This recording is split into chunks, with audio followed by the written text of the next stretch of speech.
Sure. Here's part 1 written in a natural, human, emotionally engaging tone, about 1,400 words formatted as a separate story section, without headings. The language is simple, warm, and cinematic, keeping the audience emotionally invested throughout and suitable for YouTube narration. It was one of those lazy Saturday afternoons at the city mall, where people walked in and out of stores carrying shopping bags, sipping coffee and chatting loudly. The air smelled like popcorn, perfume, and fried food. Music played softly from a nearby store, and teenagers crowded the food court laughing too loud for no reason. Among them sat a small group of boys, probably around 17 or 18, dressed in hoodies and sneakers, scrolling through their phones and joking about everyone who walked by. They weren't bad kids, just young, restless, and too full of energy to think before they spoke. A few tables away, an older man walked slowly toward the coffee stall. He wore a faded army green jacket, the kind that looked like it had seen better days. His jeans were old and a bit loose, and his shoes looked worn, the leather cracked, the soles uneven. He walked with a slight limp, carefully placing one foot after the other as if every step took effort. Still, there was something dignified about the way he carried himself, quiet, humble, but strong in his own way. He wasn't trying to draw attention, yet somehow he did. The group of teenagers noticed him almost instantly. One of them nudged the other and whispered something, and soon they were all smirking. They started whispering louder, saying things like, "Man, look at those shoes," and, "Dude, my grandpa dresses better than that." Their laughter got louder. A few people around turned to look, but no one said anything. The old man pretended not to hear, his eyes focused on the counter as he fished out a few crumpled bills from his wallet. He ordered a simple black coffee and thanked the barista softly. When he turned to walk away, one of the boys made a joke loud enough for everyone nearby to hear. The sound of their laughter filled the air, sharp and careless. The veteran's face didn't change much, but his hand trembled slightly as he carried his cup. He found a quiet corner to sit down, his back against the wall, eyes looking out toward the people passing by. For a moment, it looked like he was somewhere else in his mind. Maybe a memory, maybe just trying to block out the noise.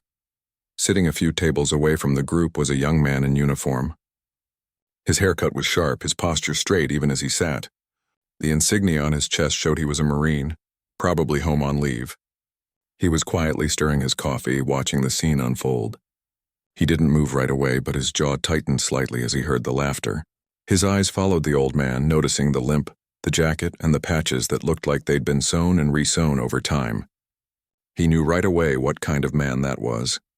Someone who had served long before him, someone who had carried more weight than anyone could see. The Marine took a slow sip of his drink and kept listening. He heard another round of laughter from the teens, one of them pretending to limp, mimicking the old man's walk. That was enough. He stood up. The sound of his boots against the floor was steady but carried weight. As he walked toward the group, a few people looked up. The boys noticed him too, but they didn't say anything at first. They just looked at him, confused, trying to figure out why a man in uniform was heading their way. He stopped right at their table, standing tall, his voice calm but firm when he spoke. "Something funny, boys?" The laughter died instantly. They exchanged nervous glances, unsure how to respond. One of them mumbled, "We were just joking, man." The Marine didn't raise his voice. He didn't need to. His presence alone was enough to silence the noise around them. "Joking," he repeated, his tone quiet but sharp enough to make them look down. "That man you're laughing at, he's a veteran." One of the boys shrugged slightly, trying to brush it off. "We didn't mean anything, sir," he said, but the Marine wasn't looking for excuses. He turned his head toward the older man sitting in the corner, still holding his coffee like it was something to keep his hands busy. Then he looked back at the teens. "You see those shoes?" he said, his voice softer now, almost like he was talking to himself. "You see that jacket? That man earned them." The teens said nothing. Their laughter was long gone now, replaced by a silence that felt heavy. The Marine didn't look angry. He just looked disappointed, and somehow that hit harder than yelling would have. Slowly he turned away from them and walked toward the veteran. The older man looked up when he saw the Marine coming. His eyes brightened slightly and he stood up out of respect, though it looked painful for him to do so. The Marine stopped a few feet away, straightened his posture, and saluted him. The old man smiled faintly and returned the gesture with a shaky hand. "Sir," the Marine said quietly, "it's an honor." The veteran nodded. "Thank you, son," he replied, his voice low but full of warmth. The Marine then turned his head toward the teens again, who were still watching from their table, looking unsure of what to do. He motioned for them to stand. When they hesitated, he said simply, "On your feet." They stood up awkwardly, not knowing why. The Marine removed his cap and held it to his chest. His next words were soft, but the whole food court could hear them. "This man's shoes," he said, pausing for a second, "have walked through places most of us wouldn't survive a day in. Those shoes have been through rain, mud, fire, and worse. You mocked them because they're old, but they've walked for your freedom." The teenagers didn't move. They just stood there, faces turning red, eyes darting between the Marine and the veteran. People around them had stopped eating, stopped talking. The mall noise seemed to fade away completely. The Marine wasn't shouting, yet every word felt like it reached the heart of everyone listening. He looked at the veteran again. "Sir, if you don't mind," he said gently, "may I sit with you?" The old man nodded, and the Marine pulled up a chair. He set his cap on the table, hands folded, and smiled slightly. The veteran smiled back, a mix of gratitude and quiet pride. For a moment, the two just sat there, not needing to say much. The Marine's respect was clear, and the veteran's humility spoke louder than any words could. Across the room, the teenagers stayed frozen. One of them finally whispered, "Man, I didn't know." The Marine heard it but didn't respond. The veteran looked over at them and gave a small nod, not angry, just tired. There was forgiveness in that look, the kind that comes from someone who's seen too much to hold grudges over small things. A mother sitting nearby whispered to her young son, explaining who veterans were, and the boy listened closely. A man in a business suit put down his phone and clapped softly once, then again. Others joined in, not a loud applause, but a gentle one, the kind meant to show quiet respect. The veteran looked embarrassed but touched. He waved it off, saying softly, "Thank you, but I'm no hero. I just did my job." The Marine smiled. "Sir, heroes always say that." The veteran chuckled faintly and took a sip of his coffee. "You in the Corps?" he asked. "Yes, sir," the Marine replied. "Just got back last week." The veteran nodded slowly. "Then you know what it means." "Yes, sir." "I do." They sat together a while longer, talking quietly. The teens had gone silent, their food untouched, their phones forgotten. They didn't know what to say or do. After a few minutes, the oldest one gathered the courage to walk over. He stood near the table, his hands fidgeting. "Sir," he said softly to the veteran, "I'm sorry for what I said. I didn't mean it." The veteran looked up at him, then smiled gently. "It's all right, son. You're young. Just remember, kindness costs nothing." The boy nodded, his throat tight. He turned to the Marine. "I'm sorry to you too, sir." The Marine nodded back. "Learn from it," he said simply. The teen nodded again, then walked back to his friends. None of them spoke for a long time. The sound of life in the mall returned slowly. People talking, footsteps echoing, the faint hum of music in the background. But for those who had witnessed what happened, something had shifted. The Marine eventually stood, placed his cap back on his head, and shook the veteran's hand firmly. "Take care of yourself, sir," he said. "You too, son," the old man replied. "And thank you." As the Marine walked away, the veteran sat quietly, holding his cup again. He didn't look upset anymore. There was peace in his eyes, the kind that comes when you realize respect still exists, even when the world sometimes forgets. The teens stayed behind for a while, whispering among themselves.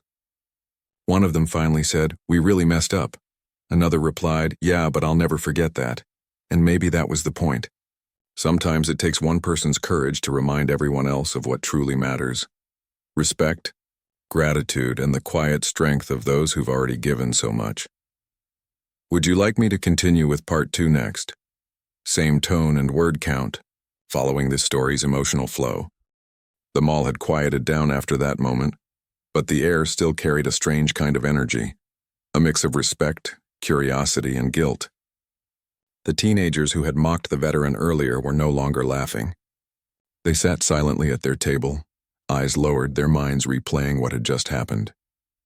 It was as if someone had pressed pause on their usual careless world, and for the first time, they were really seeing what was in front of them.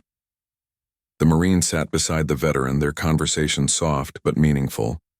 The older man's hands trembled slightly as he held his cup, not from fear or weakness but from the years that had taken their toll. The Marine noticed, but he said nothing. He simply waited, giving the man space to speak first. After a long silence, the veteran finally looked up and said quietly, "I didn't think people noticed men like me anymore." The Marine smiled faintly. "We notice, sir," he said. "Maybe not everyone, but some of us do." The veteran nodded slowly, his eyes focused on the coffee. "It's strange," he said. "You spend the best years of your life serving your country. Then you come home and try to fit into a world that's moved on without you. You don't expect much, but a little respect goes a long way." The Marine nodded again. "I understand," he replied. "Some people just don't know what it means. They don't see what's behind the uniform." The older man's gaze drifted toward the teenagers. They were still sitting there, glancing over now and then, clearly unsure if they should leave or say something. "They're just kids," the veteran said softly. "They'll learn."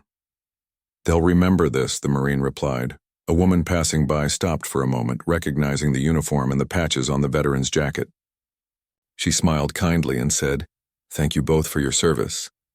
The veteran looked up, surprised. "Thank you, ma'am," he said a bit shyly. The Marine gave a polite nod. When she walked away, the veteran chuckled softly. "That doesn't happen often," he said. "Sometimes you go years without hearing it." The Marine leaned back in his chair. "Well, you deserve to hear it more." There was something about the way the Marine spoke, calm, steady, respectful, that made everyone around him listen, even without meaning to. He wasn't trying to be a hero or make a scene. He just believed in what was right, and that belief carried weight. After a few minutes, the Marine stood up and walked toward the group of teenagers again. Their eyes widened a little when they saw him coming. He didn't look angry. He looked thoughtful, maybe even kind. He stopped in front of their table and said, "Come here a second." They hesitated. One of them asked quietly, "Are we in trouble?" The Marine shook his head. "No," he said. "Just come over." They got up slowly, shuffling their feet as they walked toward the table where the veteran sat. The old man smiled faintly when he saw them, sensing what was happening. The Marine stepped aside, giving them space. "He's got something you should hear," he said. The teens looked confused. The veteran gave a gentle smile and said, "You don't have to be scared, boys. Sit down." They pulled up chairs, awkward and unsure of where to look. The veteran took a slow sip of his coffee and looked at them kindly. "You know," he began, "when I was your age, I didn't know much about the world either. I thought I had it all figured out. But the world has a way of teaching you things you can't learn in a classroom." The boys listened quietly. One of them fidgeted with his hands, another stared down at the floor. "I joined the Army when I was barely older than you," the veteran continued. "Didn't come from much. Thought I'd see the world, maybe make something of myself. I didn't know what I was walking into." He paused, eyes distant, as if he could see something far away. "The first time I wore a pair of boots like these," he said, tapping the floor with his worn shoes, "I thought they were uncomfortable. Too tight, too heavy. But after a while, they stopped being shoes. They became a part of me. They carried me through places I didn't think I'd survive." The Marine stood quietly nearby, his hands behind his back, listening with the same respect as everyone else. The veteran went on. "A good friend of mine gave me this pair after my own were ruined in the field. He was a kind man, always smiling even when things got rough. We used to joke that one day we'd both come home, buy a small place somewhere and live quiet lives. But he didn't make it back." His voice softened. "These shoes remind me of him. Every step I take in them, I remember his kindness, his courage." One of the teenagers swallowed hard. His eyes glistened a little, and he quickly looked away. The veteran noticed but didn't say anything. He just smiled softly. "So when you laughed at my shoes," he said gently, "you didn't just laugh at old leather. You laughed at a story. You laughed at someone's memory." The boys' faces fell. None of them could meet his eyes now. The Marine placed a hand on the veteran's shoulder, a quiet sign of respect. The veteran leaned back in his chair and said, "I'm not telling you this to make you feel bad. I'm telling you because I want you to understand. You can't always see what people have been through just by looking at them. Sometimes the strongest people are the ones who look the most ordinary." The teens nodded slowly. The Marine stepped forward again and said, "That's why we always show respect even when we don't understand someone's story." The veteran smiled at the Marine. "He gets it," he said. "He's been there." The Marine nodded. "Yes, sir. I've met men like your friend, and I've lost a few too." For a few moments, no one spoke. The noise of the mall returned in the background. Soft chatter, the sound of footsteps, music playing from a store nearby. But at that table, time felt different. There was quiet understanding and maybe something healing in the air. Finally, the oldest teen cleared his throat and said softly, "Sir, we're sorry, really, we didn't know." The veteran smiled again, his eyes kind. "I know you didn't," he said. "It's easy to laugh when you don't understand. But you're learning now, and that's what matters. Don't carry guilt. Carry wisdom." The Marine nodded approvingly. "He's right," he said. "You made a mistake. Everyone does. What counts is what you do after." The teens nodded, all of them quiet but sincere. One of them asked timidly, "Can we buy you something to eat, sir?" The veteran chuckled. "That's kind of you, but no need. I've got my coffee and that's enough." The Marine smiled slightly. "Tell you what," he said. "Why don't you all sit down and eat together? That's how people learn, by talking, not avoiding." The veteran looked surprised but agreed. "I wouldn't mind some company," he said with a smile. And just like that, something changed. The group of teens pulled up more chairs and the Marine helped move the tables closer together. What had started as mockery had turned into a shared meal, quiet at first, but slowly warming with laughter and conversation. They asked the veteran questions about his service, what it was like back then, and how things had changed. He told stories that were gentle and meaningful, focusing on friendship, teamwork, and hope. He didn't talk about battles or pain. Instead, he spoke about the people, the ones who had become like family to him. The teens listened closely, asking questions about small things, what soldiers ate, how they slept, how they stayed brave. The Marine chimed in here and there, explaining what it was like now, how things had evolved, but how some values stayed the same: courage, loyalty, and respect. By the time they finished eating, something had shifted completely. The boys who once mocked the veterans' shoes now looked at them differently, as a symbol, not a joke. As they all stood up, one of the teens said quietly, "Sir, I'm really glad we met you." The veteran smiled. "So am I, son." The Marine looked around the table and said, "Remember this day. Respect doesn't cost you anything, but it means everything." They all nodded. The veteran shook each of their hands one by one, his grip surprisingly firm. When he got to the last one, he said, "You're all good kids. Just remember, kindness always wins."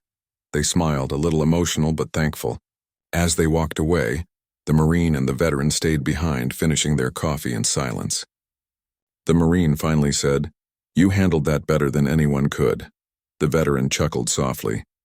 "Sometimes people just need to be reminded." "Not yelled at, reminded." The Marine nodded. "That's true, sir." When they stood to leave, the Marine put his cap back on and the veteran looked up at him proudly. "Take care of yourself, son," he said. "You too." "Sir," the Marine replied. As they went their separate ways, people who had seen it all couldn't help but feel something, a small but powerful reminder that respect, when shown at the right moment, can change hearts more than anger ever could. And somewhere in the crowd, those teenagers walked a little slower that day, not out of shame but out of understanding. They had learned something real, something lasting, and they would never look at a pair of worn shoes the same way again. Sure. Here's part 3 of the story, written in a natural human emotional tone, around 1,400 words. The writing continues from where part 2 left off, staying heartfelt, realistic, and respectful. The kind of storytelling that keeps an audience emotionally connected all the way through. The next morning, the veteran woke up earlier than usual. The sun hadn't fully risen yet, but light was already creeping through the small cracks of his curtains. His tiny apartment was quiet, filled with the familiar smell of old wood and instant coffee. He sat on the edge of his bed for a while, stretching his back and rubbing his knees, which always ached when it got cold. There was a calm stillness in the room, but his mind wasn't still. He kept thinking about what had happened at the mall, the laughter, the Marine, the teenagers, and the unexpected moment that turned strangers into people who understood each other. He got up slowly, reached for his old jacket hanging on the back of a chair, and ran his hand over one of the patches. The fabric was rough, the edges frayed. It had been with him through everything. He smiled faintly, then sighed. "Guess you're still doing your job?" he murmured to himself, thinking about how that jacket had somehow helped teach a few kids a lesson yesterday. After pouring himself a cup of coffee, He walked over to the window. Outside, the street was waking up. Buses rolling by, people heading to work, a man jogging with his dog. He thought about how different life felt compared to the years he had spent overseas. Back then, every morning began with orders, voices, and the sound of boots. Now it began with silence. Sometimes he missed that sound. Not the noise of war, but the rhythm of having a purpose. Later that day, he decided to go for a walk downtown. He always carried a small coin in his pocket, one he had kept since his last tour. It was from a friend, a token they had exchanged for luck. He rubbed it with his thumb whenever he felt lost or needed to gather his thoughts. When he reached the same mall from the day before, he didn't plan to go inside, but something drew him in. Maybe curiosity. Maybe the simple comfort of being around people again. The food court was quieter this time, mostly parents with small children and older folks reading newspapers. He walked past the same coffee stall and smiled when the barista recognized him. "Good to see you again, sir," she said kindly. "Black coffee, right?" "That's right," he said with a nod. "You remember?" "Of course," she said with a smile. "A lot happened here yesterday. People are still talking about it." He chuckled. "I figured they might." He took his coffee and found a seat in the same corner as before. He sat quietly, letting his mind drift, when a familiar voice came from behind him. "Sir, I hoped I'd see you again." He turned and saw the Marine, dressed casually this time, jeans, a plain t-shirt, but still carrying that same sharp posture. "Well, look who's here," the veteran said with a warm smile. "I didn't expect to run into you again." The Marine grinned. "I come here sometimes when I'm home. That coffee place has been my go-to for years." They shook hands and the Marine sat down across from him. "I just wanted to thank you," the Marine said sincerely, "for what you said yesterday. I think those kids learned something they won't forget." The veteran smiled. "You did most of the teaching. I just filled in the gaps," the Marine chuckled. "Maybe, but you reminded me of something too." "Oh yeah? What's that?" the veteran asked, raising an eyebrow. "That every generation owes something to the one before," the Marine said. "Sometimes we forget that." The veteran nodded slowly. "That's true," he said. "But every generation has its battles. Some you fight on a field, some you fight in your heart." They sat quietly for a moment, the kind of silence that feels comfortable between two people who understand each other, without needing many words. Then the Marine leaned forward slightly. "Can I ask you something, sir?" "Go ahead. That pair of shoes you're wearing, when are they really from your friend?" The veteran looked down at them, his expression softening. "They are," he said quietly. "He gave them to me just before we went on a mission. Mine had been torn up pretty bad." He said, "Take mine. I'll get another pair later." But later never came. The Marine's eyes lowered.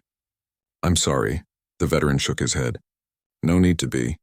He made his choice. We all knew the risks. That's the thing about serving. It's not about being brave all the time. It's about showing up even when you're scared." The Marine nodded slowly, taking in every word. The veteran continued. "When I got back, I couldn't bring myself to throw these away. They remind me of the kind of man I want to be. Every scuff, every tear. It means something." The Marine smiled faintly. "I get that. I've got an old pair of boots I can't get rid of either. People don't understand. They think it's just gear, but it's more than that." "Exactly," the veteran said. "It's the memories that come with it." Just then, a small group of people nearby recognized the Marine. A young boy, maybe 10 years old, walked up shyly and said, "Excuse me, sir. Are you in the Army?" The Marine smiled. "I'm a Marine," he said kindly. The boy's eyes widened. "Wow, my grandpa was in the Army too." The Marine grinned. "Then your grandpa's a hero." The boy looked at the veteran sitting beside him. "Are you a soldier too?" The veteran nodded. "I was, a long time ago." The boy smiled proudly. "That's cool. Thank you." Both men smiled, and the boy's mother thanked them before leading him away. When they were gone, the veteran said quietly, "See that right there? That's the hope. Kids like him. If they learn early, the world stays decent." The Marine nodded. "You're right. That's what makes all of it worth it." They talked for a long while, about discipline, service, and how life changes after you hang up the uniform. The Marine shared how strange it felt adjusting to civilian life again, how people didn't always understand what it was like to come home and not feel at home anymore. The veteran listened closely. That never goes away, he said softly. But you find new missions, little ones. Sometimes it's just helping someone understand. Sometimes it's a conversation like this. The Marine looked at him, realizing he was right. A little later, as they were finishing their coffee, one of the teenagers from the day before walked up. His head was lowered, but his voice was steady. "Sir," he said to the veteran, "I wanted to thank you again for talking to us yesterday. We've been thinking about it all night." The veteran smiled kindly. "I'm glad to hear that, son. I actually told my dad what happened," the teen continued. "He's a firefighter. He said you're right. People forget what others go through to keep them safe. He said I should come and tell you thank you again properly." The Marine nodded approvingly. The veteran's eyes softened. "You've got a good father," he said. "And you're a good young man for coming back here." The boy smiled a little, then turned to the Marine. "And thank you too, sir. You made me think about what respect really means." The Marine extended his hand and the boy shook it firmly. "You're welcome," he said. "Just remember, a real strength isn't about looking tough. It's about doing what's right." The boy nodded. "Yes, sir." Then he walked away, leaving the two men watching him go. The Marine chuckled quietly. "Looks like you started something, sir." The veteran smiled, eyes shining faintly. "Maybe. Or maybe the world just needed a little reminder." They sat there for a few more minutes before the Marine looked at his watch. "I've got to get going," he said. "Base meeting later today." The veteran nodded. "Of course. You've got duties." The Marine stood and adjusted his cap. "You take care of yourself, sir." The veteran stood too, though slower. "You too, son." They shook hands again, firm, steady, full of respect. The Marine gave one last salute before walking away. The veteran watched him go, pride and gratitude written across his tired face. When the Marine disappeared into the crowd, the veteran turned back to his coffee, thinking quietly to himself. He didn't feel invisible anymore. Somehow, through that one encounter, the world had reminded him that decency still existed, that kindness still found its way back to those who had given so much. Outside, the afternoon sun poured through the glass, lighting up his face. He smiled softly and whispered under his breath, "Guess some battles are still worth fighting, just in a different way." And as he got up to leave, his old shoes squeaked slightly against the floor, worn, weathered, but still walking strong, carrying not just memories of the past, but proof that even the smallest moments of respect can change people forever. Would you like me to continue with part 4 next, where the teenagers meet the veteran again and show how the lesson begins to change their behavior and outlook on life, in the same heartfelt tone and word length? Sure. Here's part 4, written in the same heartfelt, realistic tone. It continues naturally from part 3, keeping the language simple, human, and emotionally grounded.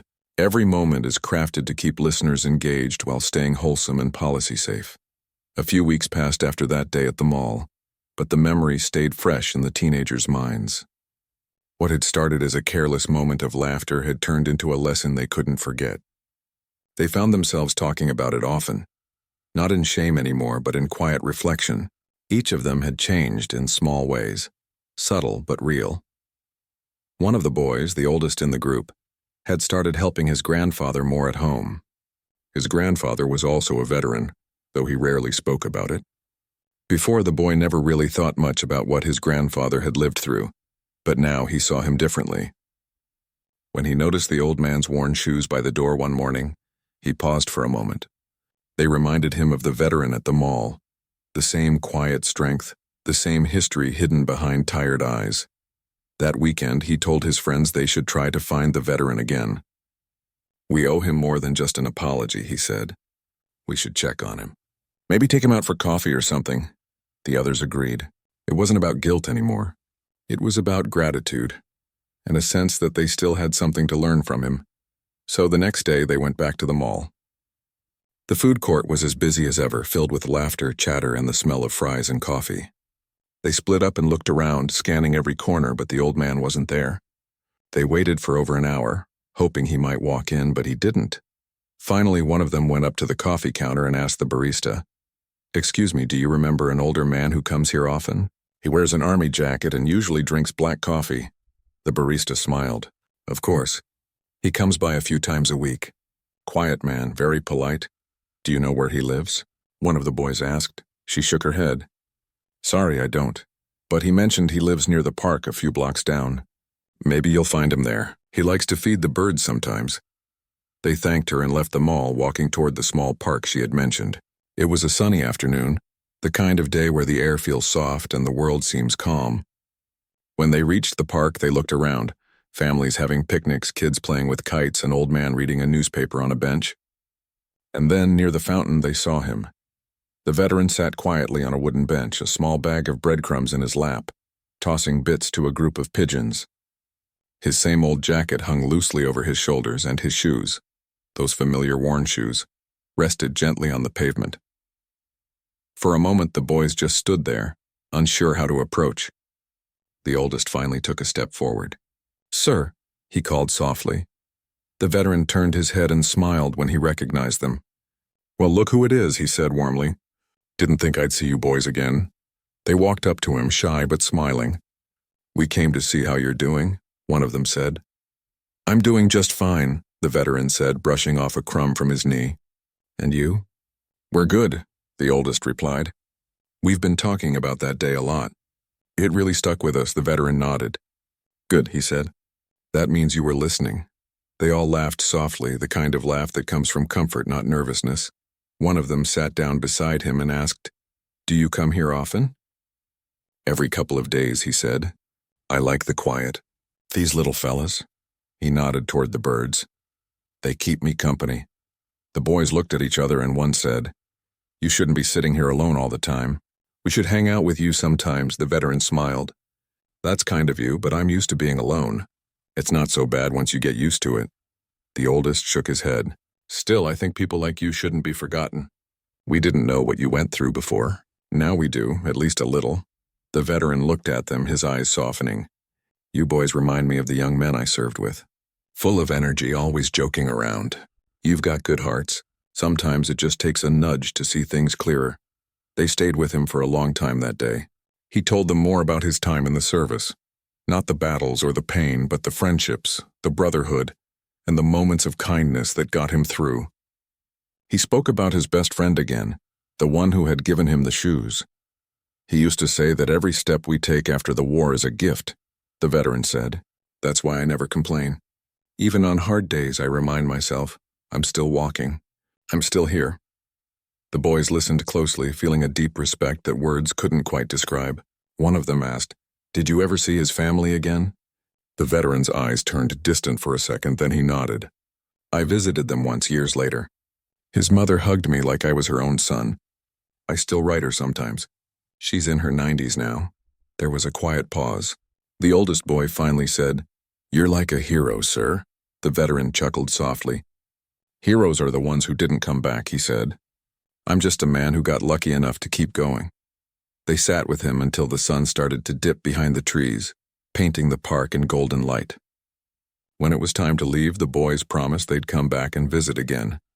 "Bring some bird food next time," the veteran said with a grin. "These pigeons expect treats now." "We will," they said together, smiling. From that day on, they began visiting him regularly, sometimes after school, sometimes on weekends. They'd bring him coffee, sandwiches, or just company. The veteran became like a mentor to them. He never lectured, never scolded, but his stories always carried lessons about humility, patience, and gratitude. One afternoon, he told them, "You know, respect doesn't always come from big gestures. Sometimes it's as simple as listening. The world needs more people who listen." The boys nodded. They started noticing small things in their daily lives. People struggling with groceries, elders crossing the street, kids sitting alone. Without even realizing it, they had started becoming kinder. They'd help out quietly without needing attention or praise. At school, one of their teachers noticed the change. "You boys have been different lately," she said one day.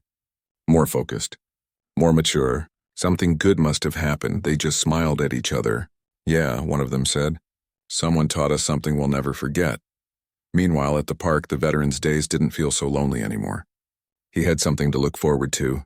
Their visits, their laughter, their stories about school. He would tell them, "You remind me that life goes on and it's still good." One afternoon, the Marine came by again. He spotted the group sitting with the veteran near the fountain. He smiled, walking over. "Looks like you've got company," he said. The veteran looked up, grinning. You could say that. My new recruits, the Marine laughed. Glad to see they're still learning. The boys greeted him with excitement. Hey, sir. We didn't think we'd see you again. Had some time off, the Marine said. Thought I'd stop by and check on you all.